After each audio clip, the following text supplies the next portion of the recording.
One of the real challenges can be when different functions of the business, especially when you're large, have trouble speaking to each other. So this could be, marketing is making promises to customers that operations really can't deliver, especially as you're scaling and maintaining quality is challenging. Or you could have your innovation team out there doing things that are really exciting and from an engineering perspective, but really have no bearing on a customer value proposition that's obvious to the sales folks or the broader business. So, Bridgette, how do you make especially in a large organization, how do you make those different functions? If you think of this like an engine of growth, how do you make the different functions, the gears actually work together as you're revving up the engine and not sort of slip past each other, or worse, get in each other's ways? So one of the things about being in a big company, particularly the ones that I've been in, is the matrix, right? Everybody has probably seen and lived, and some probably died in the matrix, right? We also have a matrix. Yeah, exactly.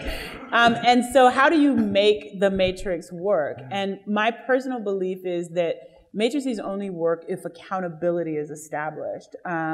And if people can hold one another accountable because they are jointly responsible for delivering an outcome or result.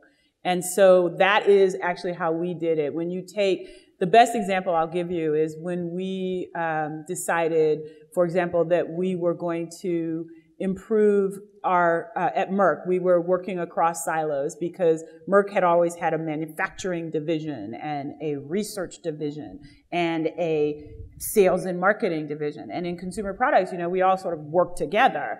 And what I did was to say at Merck, we are one team. We luckily had the marketing and the research guys work together, but research had been so siloed that they were developing products based on molecules. And, it was like, what's the successful, this molecule is so sexy, it's attractive, it's going to solve this problem or that problem. And you come back as a marketer and say, yeah, but the consumer doesn't really need that or want that. So, and so one of the things that you did was you created groups around the process to say, you guys own creating value for a set of consumers. And you're going to be measured on that. And quickly, you found very quickly that the R&D guy and the manufacturing guy wanted to know, well, what is it that they're going to buy?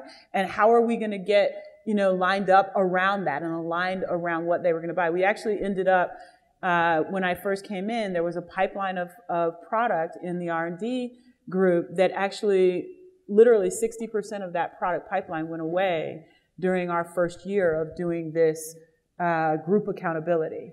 And that was shocking to everybody. And let me tell you, the R&D group, more than any other organization in our company, was motivated to replenish that pipeline really quickly with ideas that consumers did want.